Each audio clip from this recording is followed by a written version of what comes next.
Tonight on News 5 Live, a new Chief Justice is to be appointed. Government's decision to name Justice Louise Blenman is met with controversy and objection by the UDP. Former Deputy Prime Minister Ugo Pat is awarded $145,000 in damages after successfully suing the government of Belize. And Jordan Bradley is murdered. Is his death retaliation for a recent execution in Kings Park? These stories and more coming up on News 5 Live.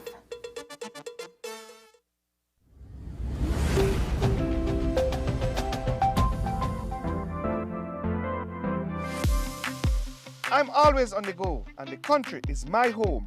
So when I want to get away from it all, I immerse myself with my favorite movies, all from the new Smart Stream app.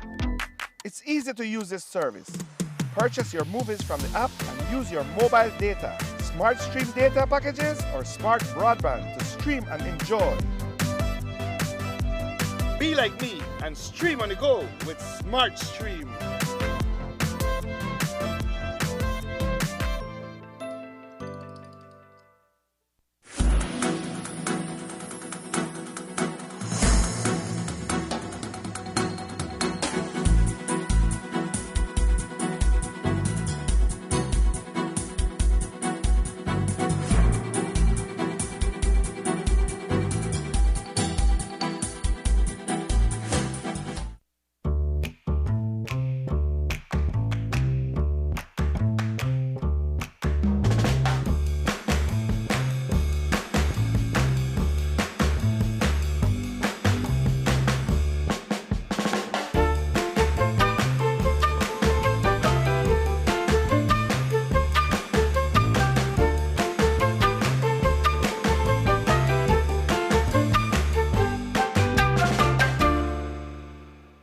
This handsome gentleman right here is Uncle Pablo, the family clown and babysitter. So healthy, me healthy.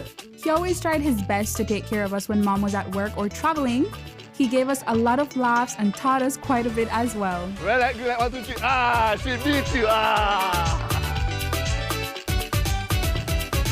Brought to you by the National Commission for Families and Children in collaboration with the National Parenting Task Force and UNICEF.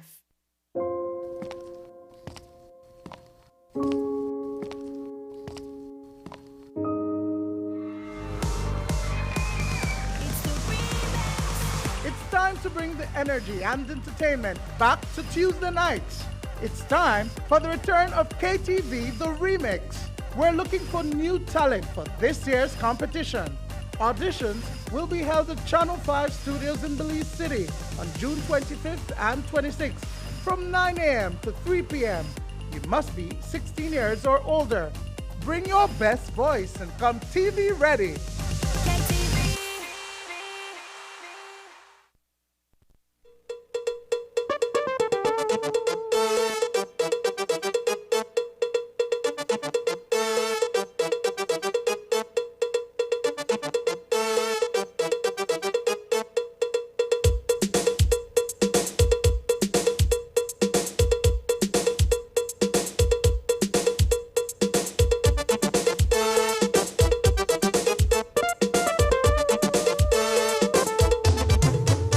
This newscast is brought to you by the Belize Bank Limited.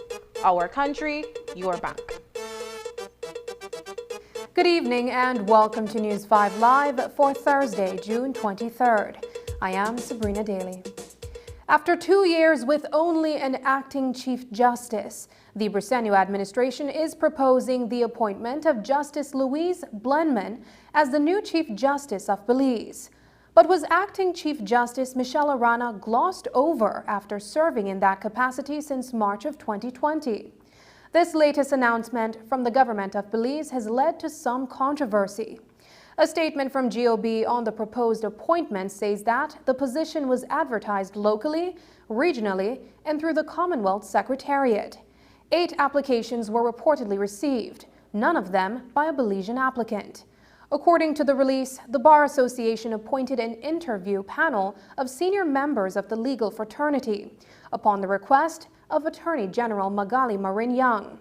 The interview panel subsequently recommended Justice Louise Blenman to Prime Minister John Briceño based on her qualifications and experience. Andrew Marshallek, president of the Bar Association, told News 5 via text, quote, "The application and interview process were transparent, and we believe the candidate proposed is the best choice," end quote.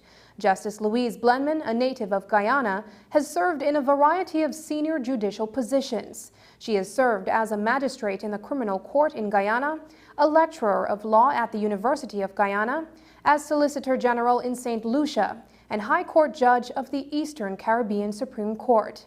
The government's release notes that Acting Chief Justice Michelle Arana, who has served in that position for the past 2 years, will remain Acting Chief Justice until the appointment of the Chief Justice.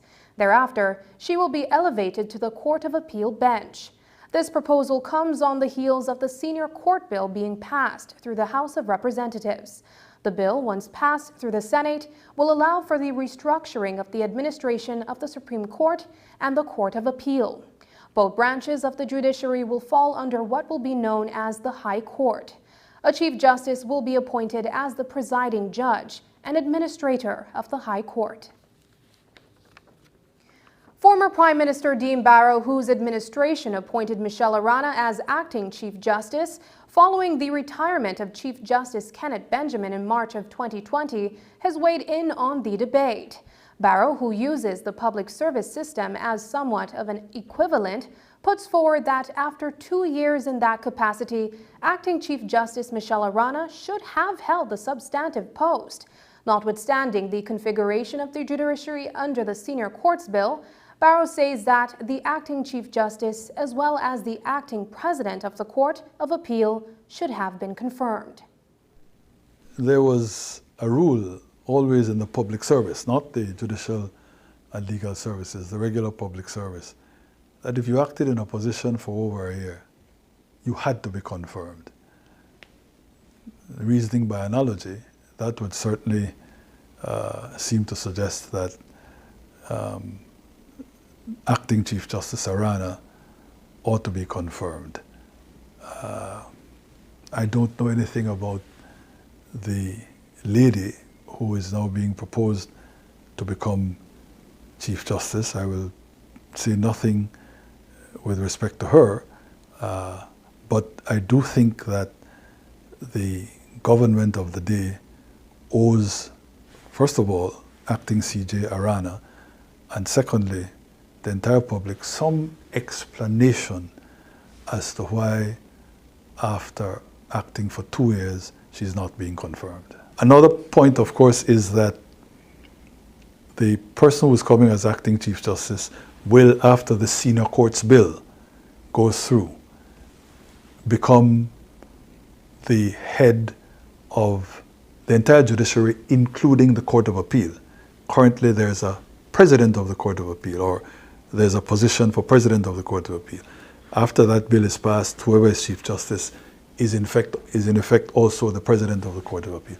Well, we have Justice of Appeal Minette Hafiz Bertram, who has been acting as President of the Court of Appeal, I believe, for certainly over a year. The question also arises, if you have regard to that rule in the public service, how is it to be explained to her that after acting for this period of time, she does not become, in effect, President of the Court of Appeal? Now, again, that's for the government to explain to the persons concerned and to the public exactly what they're doing and how this change in terms of the structure of the judiciary and the hierarchy, why that is to the benefit of the legal profession and the country, and whether in this process people such as Justice Arana and Justice Minette Hafiz Bertram are nothing more than collateral damage. The Constitution of Belize provides that the Chief Justice shall be appointed by the Governor General, acting in accordance with the advice of the Prime Minister, given after consultation with the Leader of the Opposition. In accordance, Prime Minister John Briceño wrote to opposition leader Moses Shine Barrow, informing him of the intention to appoint Justice Blenman as Chief Justice of Belize. Well, Barrow has responded with disapproval. He is of the firmly held belief that Acting Chief Justice Michelle Arana was overlooked for the position. Here is what he told us via Zoom. Someone who has served on the Supreme Court as a justice for 14 years. Before that, she was registrar. And for the last 2 years, she has served with distinction as the acting Chief Justice. So why not? Why? It has no reasonable explanation that could be given. It cannot be that she's not qualified. She is amply qualified. It cannot be that the person being appointed is more qualified. That is not what I have gathered in my consultations with other legal experts. So why not? Why not seize this historical moment to advance equal rights, to advance indigenous rights, to advance the reality that Belizeans can accomplish anything. Have you been able to ascertain whether or not the position was offered to her, and if or not she refused to take on the position as Chief Justice of Belize? My understanding from reliable sources is that she was misled, to put it politely. There was an offer made to her, as far as I understand, to be the president of the Court of Appeals. However, that was before the Senior Courts Bill, which now makes the Chief Justice the apex of all of the courts. And so if Justice Arana were to go to the Court of Appeals, she would still be subordinate to the Chief Justice. So my understanding is if she did accept to go to the Court of Appeals, it was at a time before the Senior Courts Bill had been presented and this push to change the configuration of the courts. Coming up, Jordan Bradley is shot and killed 2 blocks away from the last murder in Kings Park.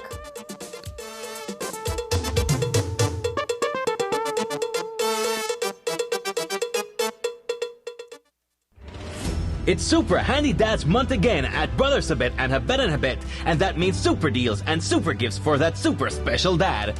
And we're bringing the power to all Super Handy Dads all month with 15% off all power tools and accessories from Stanley, Black & Decker, DeWalt, Skill and Bosch, and 15% off our entire brand new line of Track automotive batteries. Super powerful!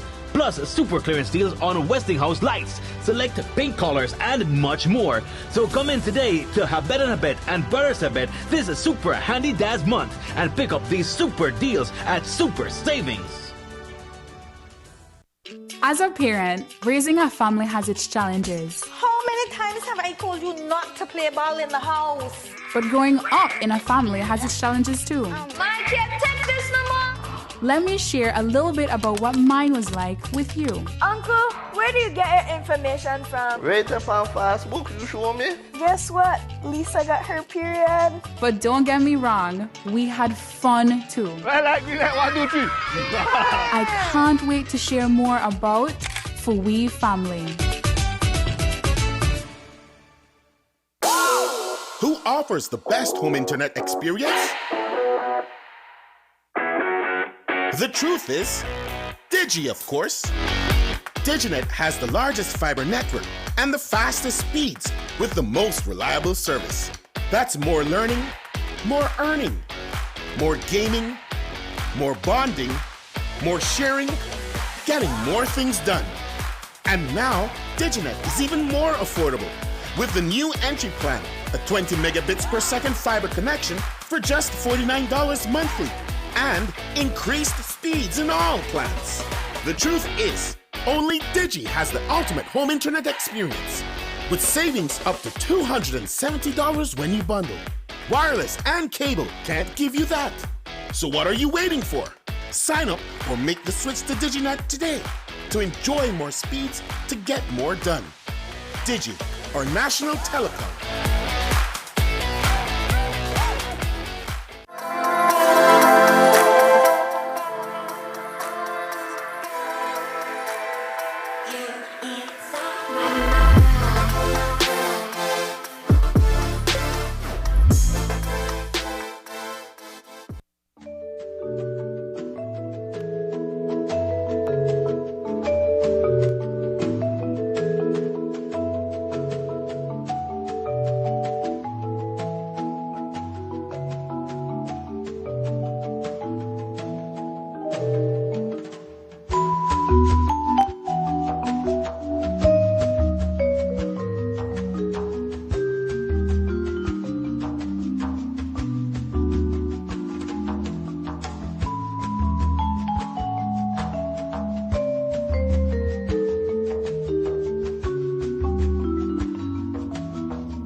My name is Kenrick and I live in Belize City, and I'm employed as an agent for a company that does reservations for hotels from all over the world. Since amputation, my life has changed minimally. Yes, I don't have my legs to get around, but I have always been an active person. So I do things a little bit more deliberate, a little bit more slower maybe, but I still get it done. Let's say they say we're going to some restaurant, wherever. I need to call and say, do you have access for a wheelchair? And they say, yes, of course. Then I would ask the second question, can I get into your restroom with a wheelchair? And then 99% of the time they'll say no. I would like to encourage everybody who has a disability to not give up. Never, never, never, ever give up. Live and let live. Respect for all Belizeans.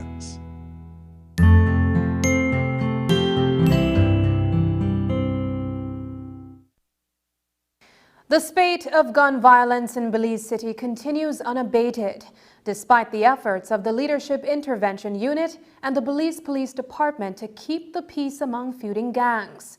While much of that effort has been placed in the Rocky Road neighborhood, following the murder of Benjamin Hyde Sr., there seems to be another rivalry brewing.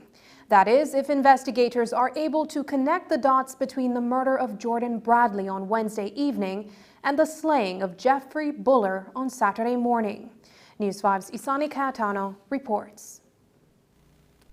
Gunfire erupted at this residence on 11th Street on Wednesday evening. When the shooting subsided, 26-year-old Jordan Bradley laid mortally wounded from rounds that found their mark on the right side of his cheek as well as his left thigh. Bradley did not live here.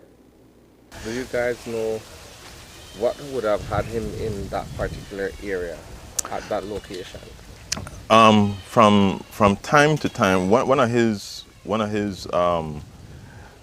things that he really enjoyed doing was checkers, playing checkers. He loved that, and so the morning he was home the whole morning, going through his daily routine, and then in the afternoon a young man came and called him. We don't know know the name of the guy. We came and called him, and I guess invited him to go and play checkers, right? And we know that that was the case because on the site that when we got there yesterday evening, the checkered board was right there, his checkered board. According to police, a white Dodge Caravan drove up. A pair of men alighted the vehicle, opened fire into the yard, retreated, and made good their escape. Wayne Miles, who lives here, was out selling pastries when he received word of the deadly shooting. I get a message, by St. Joseph Street. I was the first time I get news, Tell me, but I get shot in the Avenue yard, and so I thought it was one of my brother would just come from Ferrari, So I got to stay cool and keep on moving. Come close to about 6 streets again. I get next report again. So what I get, I saw a big accident in the yard again. So wow. So all I did was try to hurry back to my house and try to see for myself now. So the guy hold on, I see for myself. Can't believe it. Bradley lay dead, and scenes of crime personnel were already at the location gathering evidence. Several expended shells were recovered from the area. The incident has devastated Bradley's family. He lived just a few blocks away on 4th Street, where he took care of his grandmother. Jordan was one that took the bull by the horn in caring for his grandmother. He was the one that was there. They need anything at the store, he'd go and help them. In fact, his regular routine every day was getting up, making sure his grandmother get her breakfast. He would administer her insulin shot in the morning and in the evening, and so he was very attentive in caring for his grandmother, and that is the part that really is killing her. The attack on 11th Street comes only a few days after the gangland execution of Jeffrey Buller, which happened just a hop and a skip away on 6th Street. Police are yet to confirm whether there is a nexus between the two incidents. The murder here yesterday happened right around the corner from where the murder took place. No, well, that's right there again. And that's right there again. I can't answer question upon that, sir. Because when things happen like that, I'm like me, I usually see my news. Bradley's family has made it a point to dispel any notion that he was involved in gang activity. We know him as a person that he doesn't affiliate with gang members, and that is what we really want to let the public know about Jordan. He was never a person that was a part of a gang. He wasn't involved or take part in criminal activity. Reporting for News 5, I am Isani Cayetano. $145,000 in damages for former Deputy Prime Minister Ugo Pat. That's the decision that has been handed down by the Supreme Court following a lawsuit brought against the government of Belize. That claim was made as a result of findings published by the Commission of Inquiry that was set up by the Bressenu administration to investigate the fire sale of government assets by the previous administration. That report, however, defamed the Corozal North area representative. We'll have more on the decision of Justice Lisa Showman in just a few. But first, we go to former Prime Minister Dean Barrow, who chided the present government for making a mess of the public investigation. Nothing was wrong with the mounting of a commission of inquiry, but my God, you are elected as a government to rule, to govern competently and on the basis of thinking things through and on the basis of procuring good legal advice. You've got an Attorney General. Whenever there is need to, you run and you get outside counsel, such as Mr. Mendes, who is a well-known, fine lawyer, and you get as well counsel from Court Nikoi. With all that, surely you as a government ought to have known how to, in fact, undertake this commission of inquiry process properly. There is no excuse for botching it up so badly, for trampling all over people's rights when a moment's research, a moment's reflection would have served to point you to the multiple precedents of commission of inquiry undertakings in the Caribbean and far more in the wider English-speaking or common law jurisdictions of the world. So that you got it so horribly wrong is an indication of two things: incompetence compounded with malice.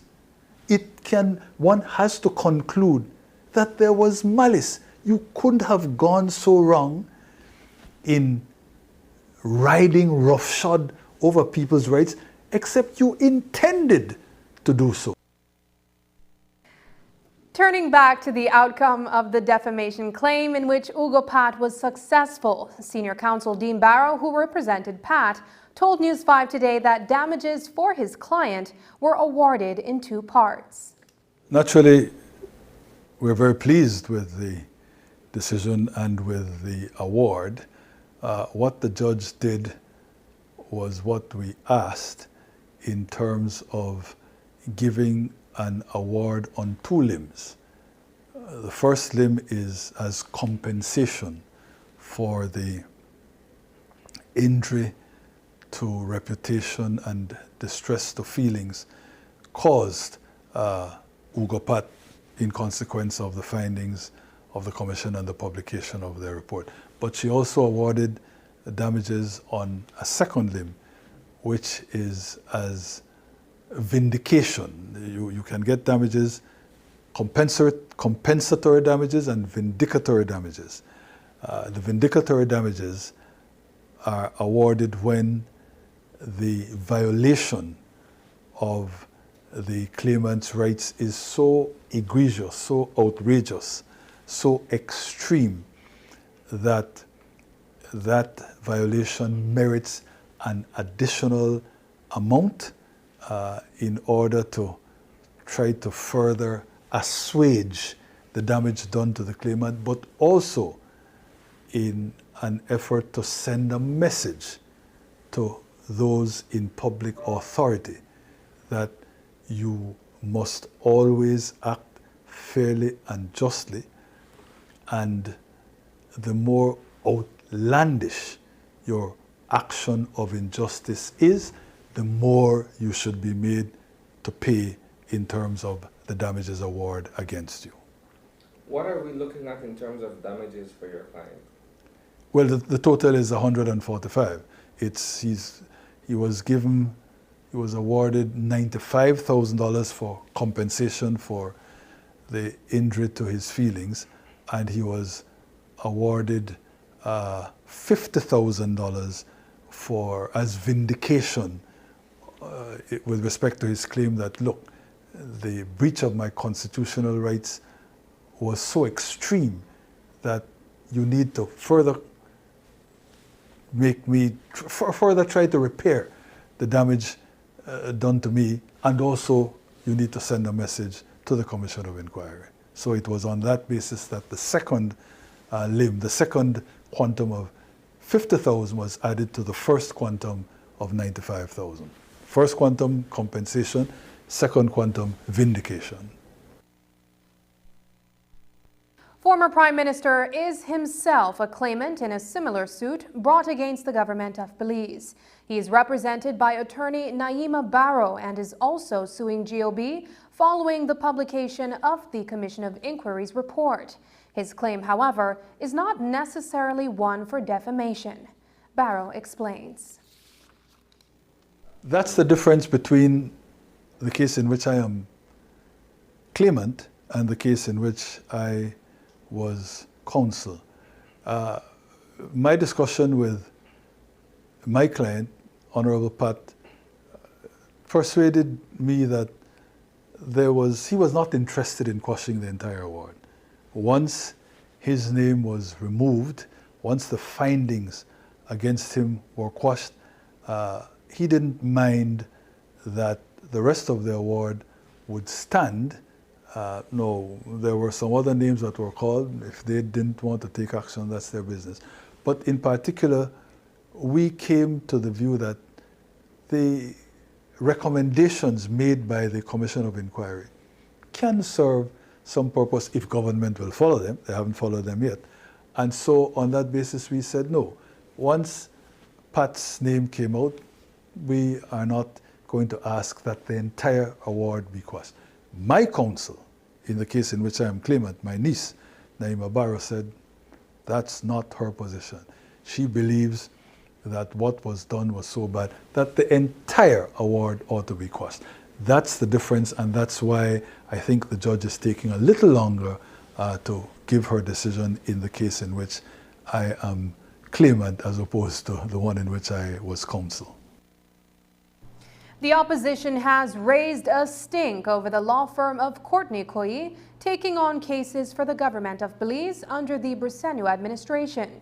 UDP Chairman Mike Perfeet, under the Freedom of Information Act, sought details of the arrangement between GOB and the law firm, of which Senators Eamon Courtney and Christopher Koyi are senior partners. Today, we asked former Prime Minister Dean Barrow about the controversy and where his administration fared off in the granting of such legal work to other law firms. Here's his response. It's wrong. It's terribly wrong. And when the Prime Minister said, well, but I did it as Prime Minister and I hired Byron Williams, that's not true, man. And Isani, there were maybe a couple of occasions, as with the ICJ, where we needed counsel in a hurry to get to the, try to get to the Court of Appeal after Benjamin had said no to the referendum. But that was the exception. If, in the way as is happening now, I had been as Prime Minister having the government retain Barrow and Williams to fight these cases, you in the media would have known. Can you remember one case for the government? You know how many cases are there now in which Courtney Koyi has appeared. This one, the Perfeet one, they're appearing in the Recological one, they're appearing in the Brads one. If that had happened when I was Prime Minister, you would have known it didn't happen. And that's why there was never any outcry about that. In terms of the government retaining the services of Dennis Barrow and Lois Young during the course of that epic saga, that epic nationalist struggle against the so-called alliance. Again, there's nothing wrong with that. These were attorneys who were extremely distinguished. In other words, they were hired on merit.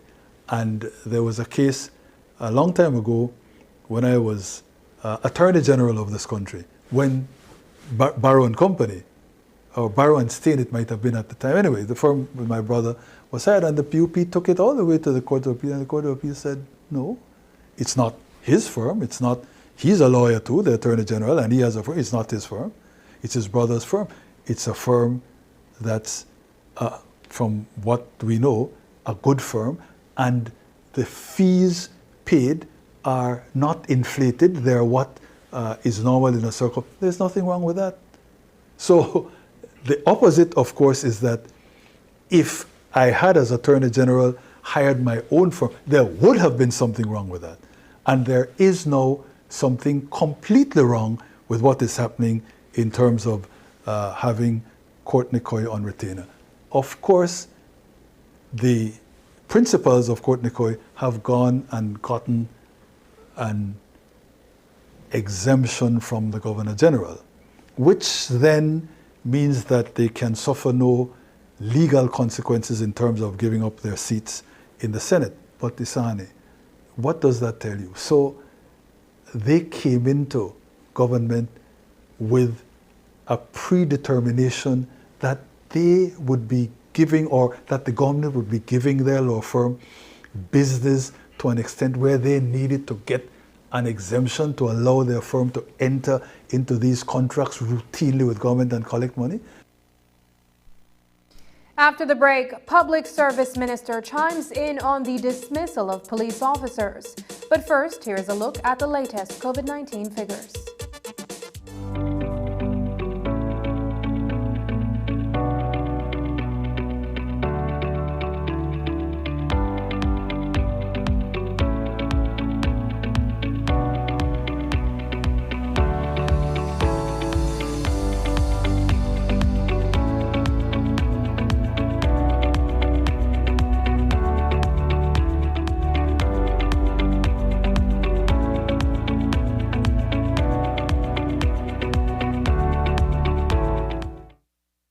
The 2022 Population and Housing Census is here, and our census staff will visit your home over the next 10 weeks.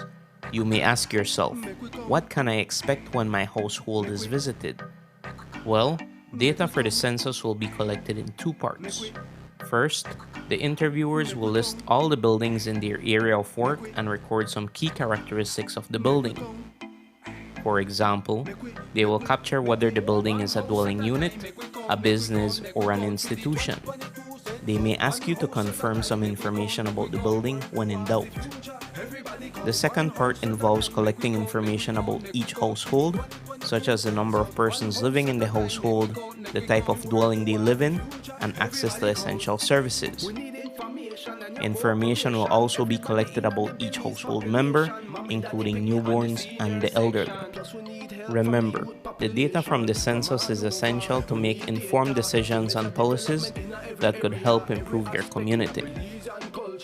So when we knock on your door or holler at your gate, tell us to count me in.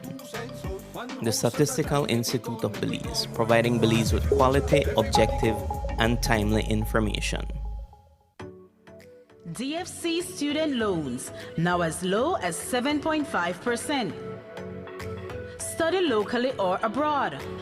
Loan can cover tuition and fees, books and laptop, transportation, boarding and lodging, loan fees, and in deserving cases, can cover interest during studies. DFC student loans are more affordable. Pay only what you use. Did you get a DFC student loan, but you graduated and want to study further? With DFC, you can get more financing to continue studying. Conditions apply, so come speak with us. Apply online today via DFC Student Loan Portal at www.apply.dfcbelize.org or contact any DFC branch countrywide. Get your student loan with the Development Finance Corporation, DFC, empowering lives. I'm on my way to Benny's, where I can get what I need and save some money. After 75 years in the business, nobody do it like Benny's. Hello, how may I help you? Anything you need, we got you.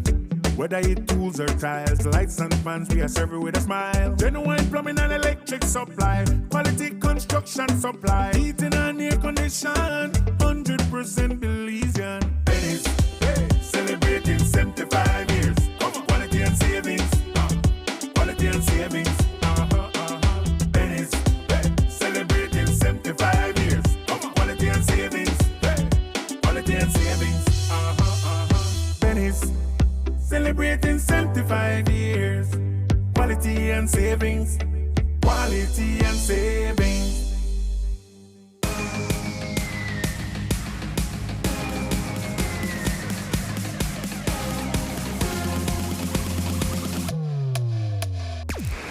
Download the SmartStream app on the Android Play Store and create your account to get access to movies and stream at home or on the go.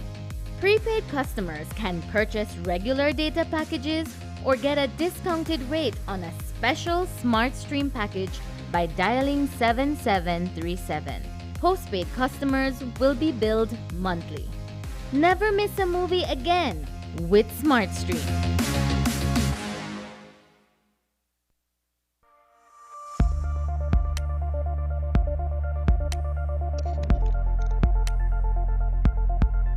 Bio-based plastics are plastics made partially or entirely from plant or biological material instead of petroleum. For example, plastics made from sugarcane bagasse, starch, and hemp. Bio-based plastics are great alternatives to petroleum-based plastics commonly found on the market and are mostly used in packaging applications and in fibers in the textile sector. If properly disposed of, these plastics break down faster and have little to no negative side effects on the environment when broken down.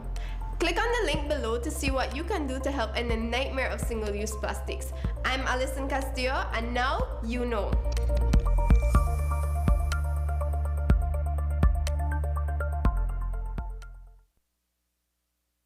A number of officers have been dismissed from the Belize Police Department for various infractions, and Commissioner of Police Chester Williams has said that this has been happening on a routine basis. And then the number of police officers is nowhere near the level for the department to effectively operate. So last week, a notice was issued for the recruitment of 150 police officers for intake number 96.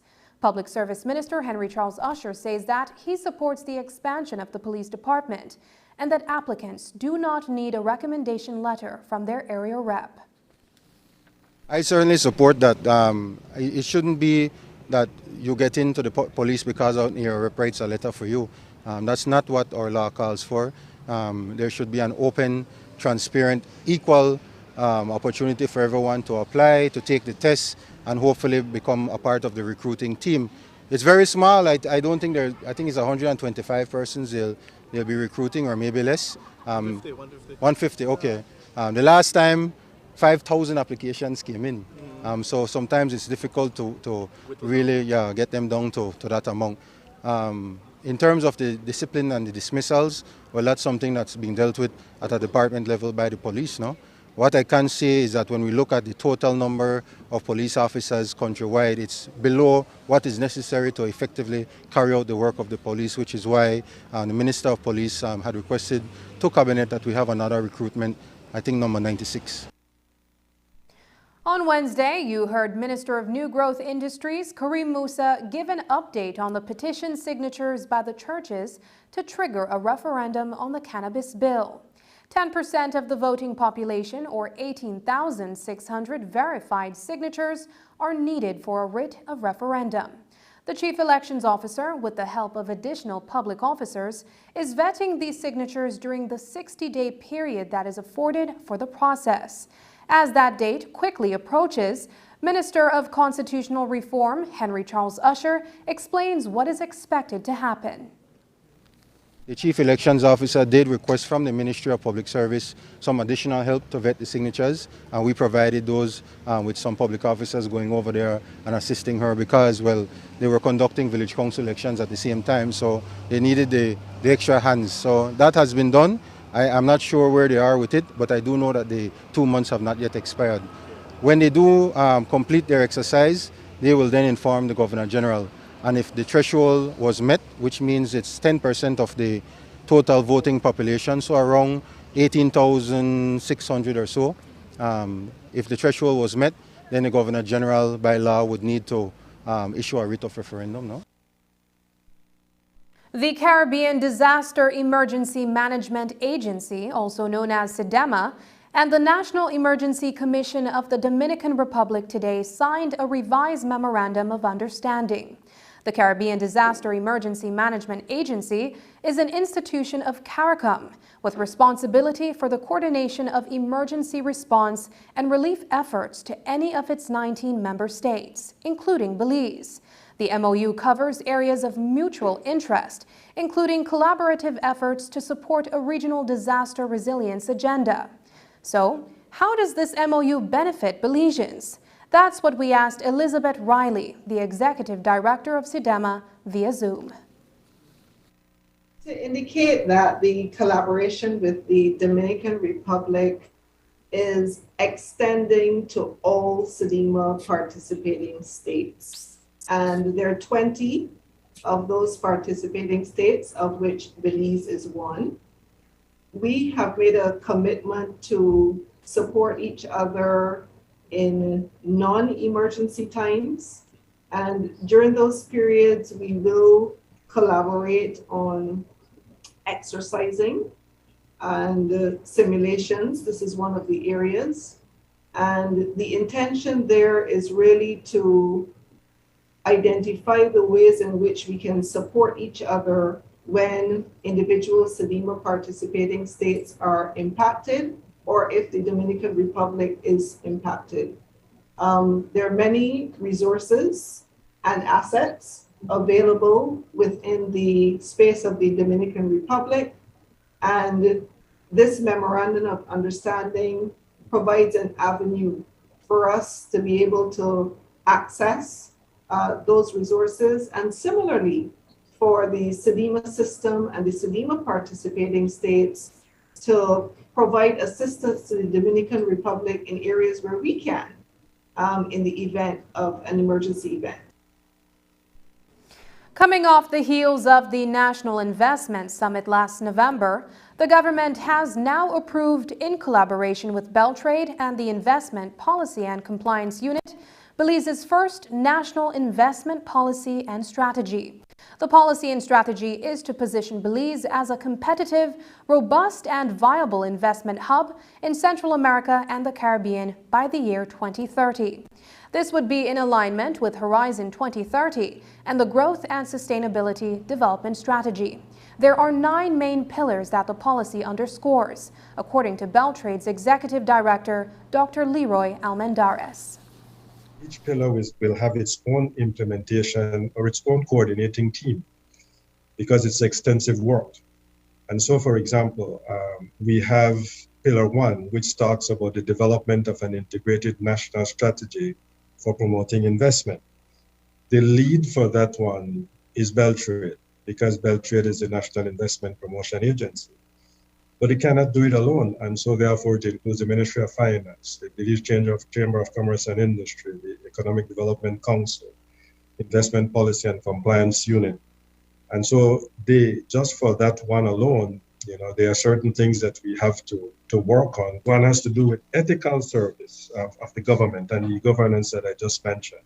So that's very, very important because we're talking about transparency. The regulatory framework, investors who want to come in, sometimes they might say, well, if I'm a minority shareholder, will I be protected? The answer is yes, because there's a recourse within the courts. So that is something that will be there. Education, because skill development, so opportunity for upscaling of your skills to make you even more competitive. That is something that we're also focusing on. And that's where we'd include the Ministry of Education, fostering economic diplomacy. We have embassies established in different parts of the world, and they're strategically placed because what it means then that your presence there, the embassy's presence, should be to generate investments. But they don't work alone. We work together. And so therefore what we can do is, whatever country it may be, that those opportunities are created with every handshake, every meeting. We can see what derives from that. Once this is fully implemented, it's going to create the kind of environment where doing business with Belize is going to be much easier, much faster, because it includes digitization and things like that. But while the language for this initiative might be a bit technical for business people that are not trained in that field, Almendarez says once the investment environment is created, it will benefit people in any size business. Let's take tourism. If an investment in tourism, right, if it's building a hotel or any entity within that space, it creates value added by creating employment. So you find out that new services are created, and so there will be employment opportunities and business entrepreneurial opportunities for operators, for those, whatever they might do. We had hair braiding and all of those things within the tourism industry. Take the blue economy and civil aviation, new growth industry, any one of these ministries that you can think of, it will actually allow for entrepreneurial and employment opportunities. The National Investment Policy Strategy will be available on both the government's and Beltrade's websites. When we return, safeguarding Belize's patrimony with an agreement on artifacts. But first, here's the weather forecast with data from the Belize Met Service.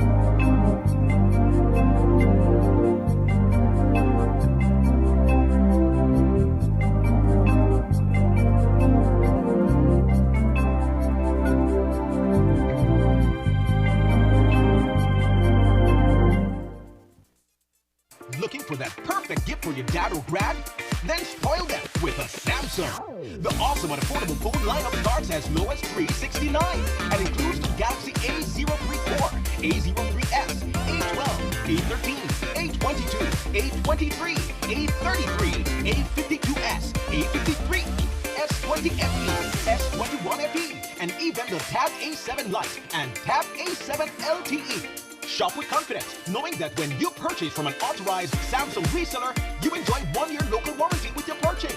So what are you waiting for? Head over to any of Samsung's official partners, including Sun in the World, Digi, Divari, Raju Store, and WestTrack this month, and give your dad or grab an awesome Samsung phone or tablet.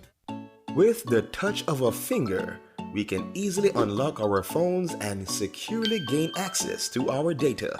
This technology is called biometrics, and the Social Security Board is introducing fingerprint recognition to make transactions and handling of your sensitive data secure, fast, accurate, and convenient. Is your identity safe? Fingerprint recognition will keep your Social Security record secure and confidential while making your access fast and easy. It protects your identity. Is your name a common one? Fingerprint recognition uses your unique characteristics, ensuring your hard-earned benefits go directly to you, the rightful owner. Tired of all the paperwork? Fingerprinting makes this hassle-free. Your convenience and your information security is our priority. Fingerprint recognition is here. Social Security at your fingertips.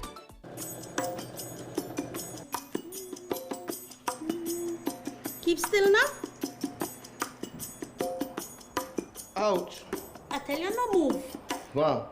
You really can't get a mannequin for this, man? Really?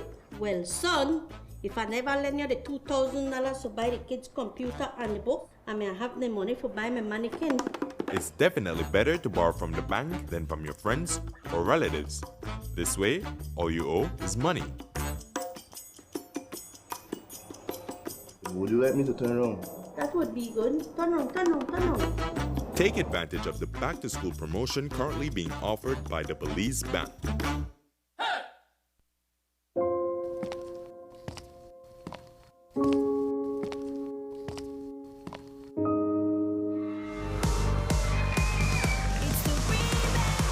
It's time to bring the energy and entertainment back to Tuesday nights. It's time for the return of KTV The Remix. We're looking for new talent for this year's competition. Auditions will be held at Channel 5 Studios in Belize City on June 25th and 26th from 9 a.m. to 3 p.m. You must be 16 years or older. Bring your best voice and come TV ready.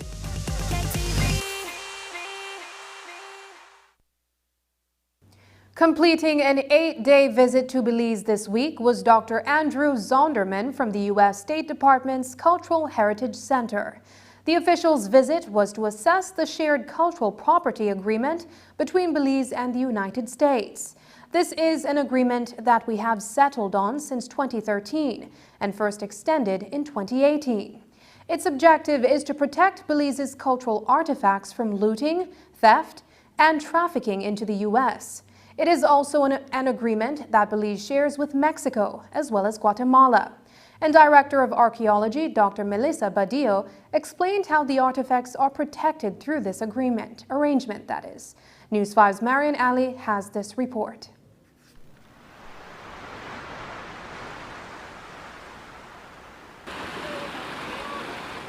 Belize is known for its natural wonders, its people, and its culture, much of which has to do with our ancient history and what our archaeological sites represent. So, to protect the artifacts that are found at these locations, we're in the process of extending a joint agreement with the U.S., where most of our tourists hail from.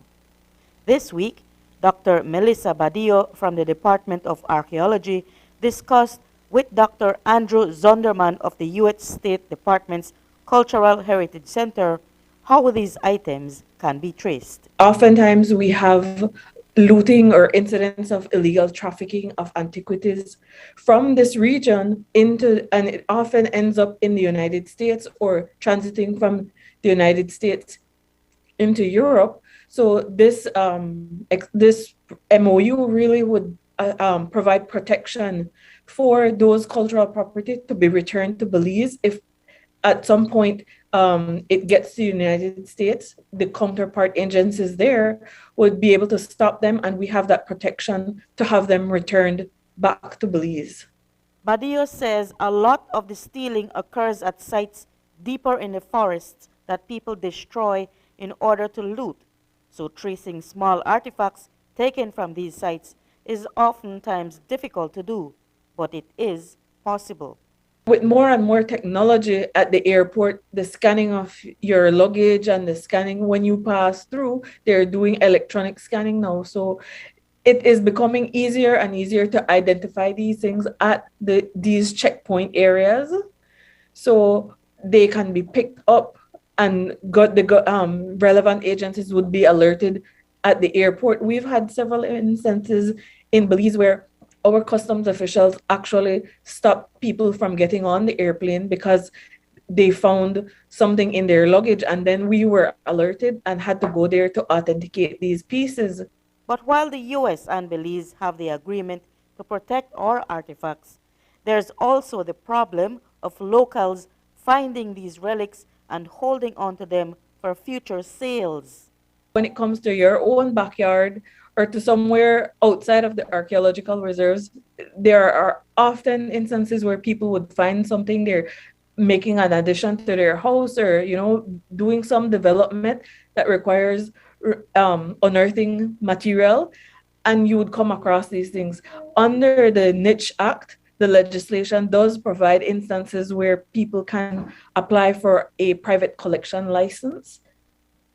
You submit the artifacts to our office, we do some background research on it, and we provide you with a license that allows you to keep the artifacts that you found at your home. The license does not allow you to sell. It does not allow you to transfer it to anyone else, even if it's your own family member. If you pass on, your family member will have to return that item to our office and get it re-registered under their name.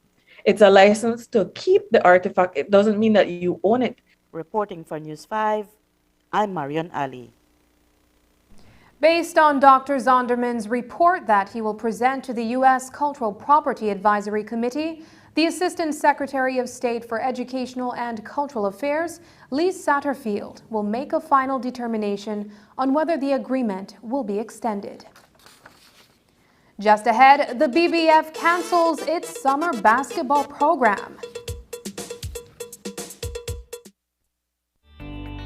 Taking its name from the venerable father of the nation, the George Price Highway stretches 77 miles from Belize City to Benqueviejo. Originally built in the 1930s, this cross-country highway system is the artery that links Belize to Central America at the western border with Guatemala. That connection facilitates overland trade, supporting Belize's economic development. Winding its way across the scenic countryside, the George Price Highway from Roaring Creek to Esperanza has been fully reconstructed to meet international standards, with particular emphasis on road safety. A shorter and hassle-free commute is best enjoyed when everyone obeys the traffic laws. To reduce the number and frequency of road traffic accidents, it means that a seatbelt must be worn at all times and the speed limit observed when traveling along the highway. It also means that pedestrians must use sidewalks and crosswalks where available. Buses should only board and discharge passengers at a designated bus stop. Road safety is everyone's responsibility. It begins with you. When all hope is lost and the days ahead look grim, we find ourselves looking for someone to shake things up, rescue us, and point us in the right direction. What if the one we've been waiting for has been here all along? Join us for our new series, Troublemaker, as we learn about a man who wasn't afraid to stand up for what's right to make this world a better place.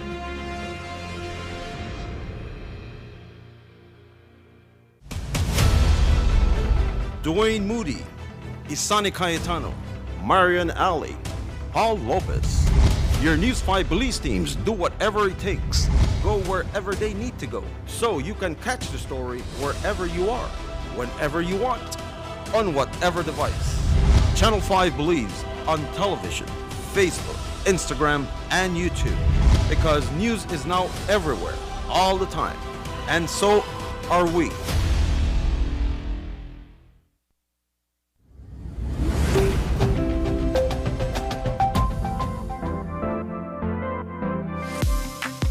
I'm always on the go, and the country is my home.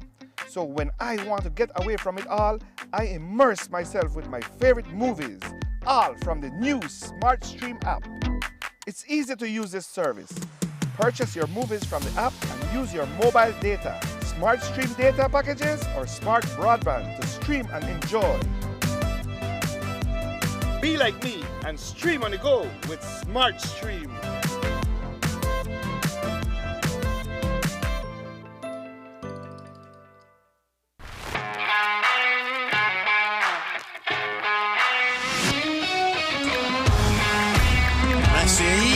Off goal, what a goal from Leo Messi! What an incredible strike from Leo Messi!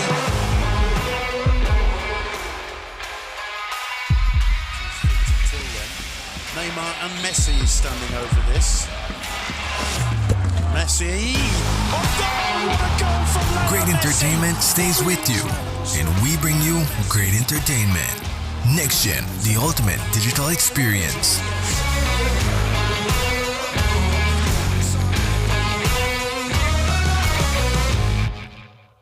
Hello eCash user, the eCash app is now available in Spanish. Changing the language in your eCash app from English to Spanish is quick and easy. Let me walk you through the steps. First, open your eCash app. Enter your PIN. Tap the More icon at the bottom of your screen. Choose Security. Select Language. Tap on Spanish. Then re-enter your PIN. And that's it! Your eCash app is now in Spanish, and you can continue to enjoy your eCash digital wallet. Belize Bank's eCash app makes life easier.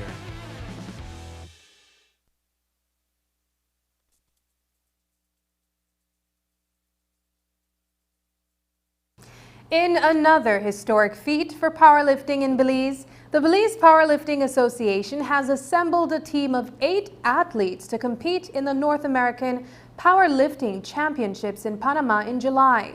A few weeks ago, we told you about Kaylin Godoy's exceptional performance at the World Open Classic Powerlifting Champions in South Africa. Well, a team of powerlifting athletes from Belize is currently preparing to raise the bar when it comes to this growing sport in North America. The team is currently open to sponsorship, so as to cover the cost of their trip. We spoke with Khalid Usher, co-president of the Belize Powerlifting Association, via Zoom. Belize Powerlifting Association present your 2022 National Powerlifting Team. It's the annual Regional North American Powerlifting Championships. It'll be hosted in Panama City, Panama. We're leaving on the 12th, returning on the 19th, and competing within that time. Currently, we have 8 people assigned to our team. We picked basically the best of the best from when we had our nationals this year. That's 4 men's and 4 women's. In that group, again, powerlifting is very inclusive as a sport. We have masters lifters and junior lifters competing. That's as we have our junior lifter is 21 and our oldest masters lifter is 59. I can't even put it into words how exciting it is that a team represent us in this competition. It's been a long time. We've had some setbacks along the way, but definitely, again, we consider these people the best of the best currently in Belize. We're definitely going with the mindset that we're bringing back medals and accolades for the country. Right now, we're in the process of fundraising, and we're actually very open to sponsors at the moment because, as you can imagine, sending 8 people to Panama it's pricey, no? We have to pay for the flight, we have to pay for the hotel, food for the athletes, and the participation fee. and different things like that. No, we're going from Friday to Friday. It's an entire week there.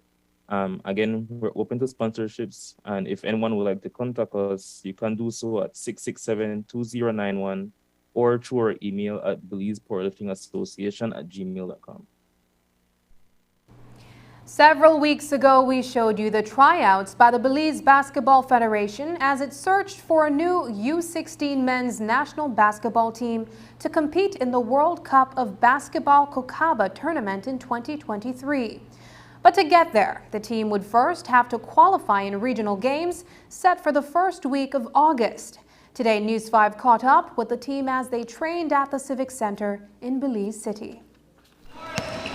From 100 youth athletes now down to 15, today the future members of the U16 men's national basketball team gathered at the Belize City Civic Center, where they are training 5 times weekly as they prepare for regional qualifying matches in August. We cut it down after that to 30, and now we're at our top 15. We have 3 players who are Belizeans living abroad that are coming in. One of them are here today, so right now we have 16. We intend to take this crowd up until a week of tournament, and then we cut it down to 12. So right now we're in our final preparations. We're working out about 5 times a week to get them geared up for it. The 3 Belizean athletes from overseas who are joining the team are 15-year-olds Roger Flavella Jr., Mishak Flowers, and Douglas Longford. Longford, who is 6 feet 8 inches tall, was at today's training session. I'm bringing big energy. It's a privilege to be on this team with these guys. You know, I will show them a couple of stuff that I've been learning in the States, but it's like what I said, it's really a privilege, and I'm just bringing back, you know, that energy, that hard energy, so we can go hard and get this championship. It's been my first day. Like when I walked in, everybody was like, "Oh, who's this? Who's this big guy?" They were scared, thought I was a coach, but they figured I was 15 and I was playing. I was like, "Oh, you have somebody," but they didn't know I played basketball abroad. So now they see me and like how I'm going on, behaving, you know, with that energy, talking, you know, just being loud, being bold, being there. They're like, damn, this is real. Yeah, it's inspiration. Making the cut so far is Devin Moody. He says that training is intense, but is exactly what they need to improve their game. To be honest, the training has been very intense. It has went up since the beginning was up, so it can only go higher, and it went higher. So I'm very thankful for this opportunity. How has it been for you in terms of dealing with the 5 days a week training and all of that? Well, rest is everything you need. So just keep your mind strong. Always be ready for the next day. The guys are really working hard. The coaches and I have been talking about the fact that the attitudes have been unbelievable. I mean, it's a tribute to their parents or their guardians, and I mean, there's no bad attitudes here, and it makes our job coaching very, very. I don't want to say it makes it easy, but it makes it it's a pleasure, you know, to work with guys that want to get better. President of the Belize Basketball Federation wants the 3 days of regional matches to be played here in Belize. Resources is always limited, and so we've been trying to make do with what we have. We've been resourceful enough to make sure that we give these kids the best opportunity they have. But you know, some of these kids have to travel to come to practices. We have to accommodate that. We have coaches who are traveling to practices, so we have to accommodate that. But all in all, these kids have developed a lot over the time period. The coaches have been very engaged with them, and I'm looking forward to this tournament. Now, I understand that a request has been made to see whether these games can be played here. Let's talk about that. Yes, I think it's a wonderful opportunity for us as a country. I think it's a wonderful opportunity for these youth. So we officially made a request to Kokaba to host these games in Belize August 4th to the 7th. And we're hoping that we get a good response from them and that we are able to give these young people the ability to showcase their talents in front of a home crowd. Dwayne Moody for News 5.